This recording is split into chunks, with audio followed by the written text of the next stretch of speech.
do what you have done 20 years ago today? The answer, it will come in different shapes and sizes, but it's really just one answer. I can no longer. So what that tells me, those are from the retirement conversations. What they were really saying is that I should have saved more aggressively when I was younger and invested, because I won't be able to do it today because I got other commitments. You take that and think for yourself, don't waste it. Because the scary thing about human life is that we try to plan for the future, we never know what future holds.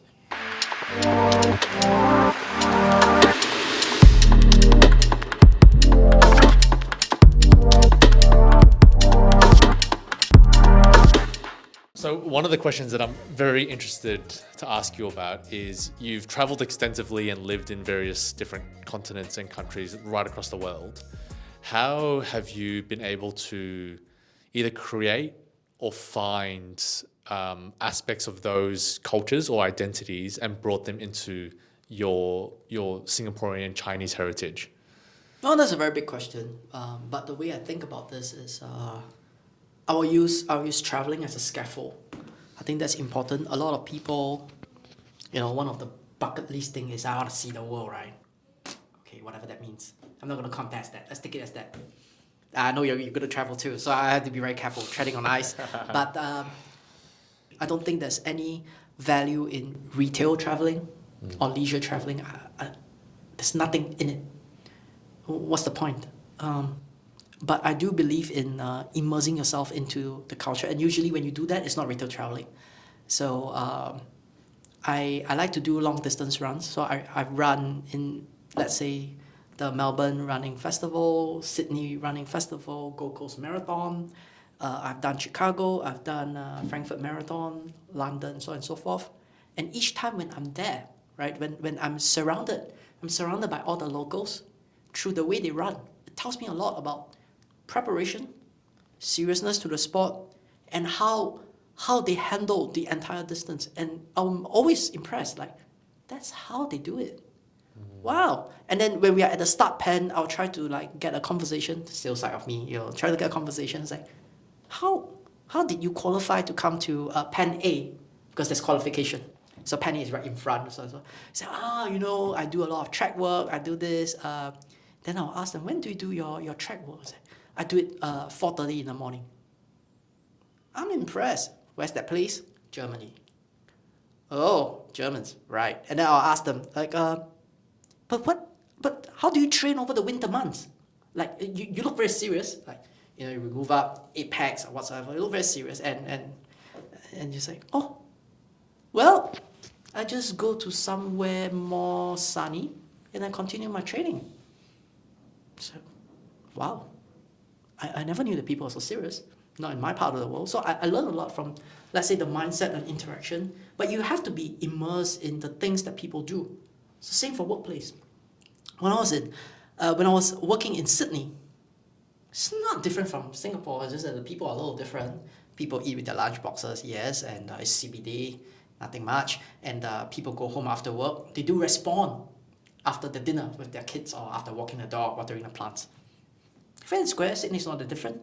When I went to Melbourne, I was like, every Friday, 3 p.m., it's fascinating. Like, my colleagues will be looking at me and say, it's the Frosters moment. I was like, what the fuck's that? They'll be like, it's time to cheers. Let's go down and have a drink. I was like, but it's 3. Yeah, it's Friday. This is Australia. I was like, no, that's not how life is in Sydney and Brisbane. Yeah, this is Australia, common Melbourne. I was like, okay, I get that. I completely get that. And it's really fascinating. And you see very active people in Melbourne. In the office, they will carry their bikes, mountain bikes. Some of them will have their sports gear on. And when it's Australian summer, wow, you see the splash in the office. When I work in Brisbane, every Friday, there's always the surfboards that's hanging on the wall. I was like, surfboards? But Brisbane is a land-based city. I was looking at my colleagues. They're going to Gold Coast. I was like, 2 hours drive. I forgot. Everyone drives. Okay.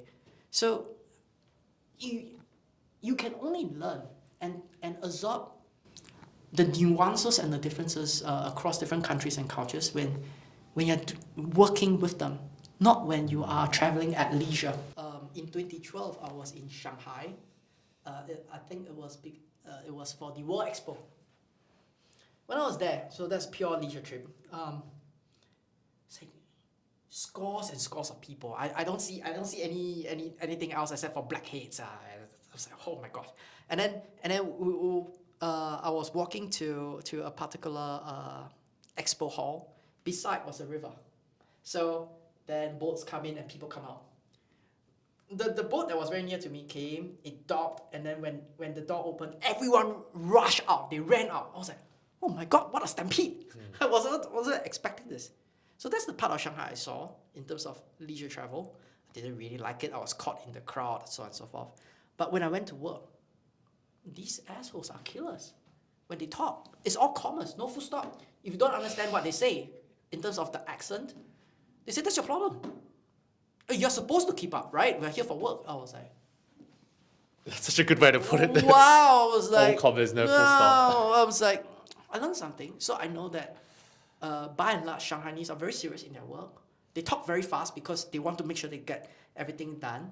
And I learned so much on the work part. So from that, I know why when they have a 1 hour lunch, they don't go for a 1 hour lunch. They go for a 30-minute lunch. Or they pack their lunch, they eat, and they don't mind working late. In Hong Kong, when I was there, the CIO once, he sent me a meeting invite for 1 a.m. in the morning. Then when I was a consultant, I was based in Hong Kong. I was like, time zone issues? It cannot be, I'm here. So I went to his EA, I went to EA and I was like, there's a maid up there. I said, Sherry, so I got this invite. So I turned around my laptop. Is this for real? Like 1 a.m.? Then she looked at me and say, first of all, I didn't send an invite. Second of all, this is Hong Kong. What are you expecting? I was like, oh, geez. And so what's the schedule of the CIO like? I said, oh, here's a full day all the way until your meeting. I was like, and she's going to be alert at 1 a.m.? Like he can discuss things. He said, oh, you cannot imagine. We lose ourselves at work. Now, this is not to say the bad stuff about work, but you can see that environments and cultures evolve. So during that meeting, he was sharper than I was. I went home for a 2-hour nap from 8 to 10, and I came back to the office thinking that I'll be like, fresh with a cup of coffee. I wasn't. The guy was killing it. And when we are done from 1 a.m. to I think 2:30 or 3, we went home. He was in the office earlier than me the next day, the same day, but many hours later, I was like, wow, it's gonna be damn hard to excel in this environment. So I learned a lot from these. I usually learn a lot from the people side of things, not from the leisure traveling side of things. So I'm pretty much not a fan of leisure travel, but when the opportunity comes for business travel, I would say, let's do it. Even if it's Timbuktu, even if it's Papua New Guinea or Christmas Island, I don't know, Tasmania maybe, the Cadbury factory, sure, take a look. What do you have? Let's talk about work. We don't have to talk about business. Let's talk about work. How do you do things? Right? That's where you get creativity. I'll end off with this one. Creativity that all of you are seeking is not something that you give birth out of the blue. It is the surprises that come from what you don't expect. And that's still real life. One final question. Go on. What's one piece of advice you'd give to your 29-year-old self? I guess for my 29-year-old self and for all the other 29-year-olds, I would say that we are probably, when you are at 26, 7, all the way until 35, it's like your prime productivity years, regardless of your choice. So what I mean by that is that you are going to make the most progress and improvements by not just by leaps and bounds, but by quantum leaps during those years. You want to stay focused. So by that, I don't mean just do one thing. You can do multiple things, but focus on your commitment on how you can get better. I think those are great. So why 35? Because I think the moment people hit the more senior roles. So let's say if you are 9 to 5, 35 is a good cutoff year. You either make it or you don't. Put it as that. And then in terms of aggressive learning, I think when I was in my late 20s, I can still study at 1 a.m. I literally study for my professional exams. I can do it. Now, at 1, I'm probably just doing some scribbles, and then I was like, oh, okay, there's always, I can do that on a flight back.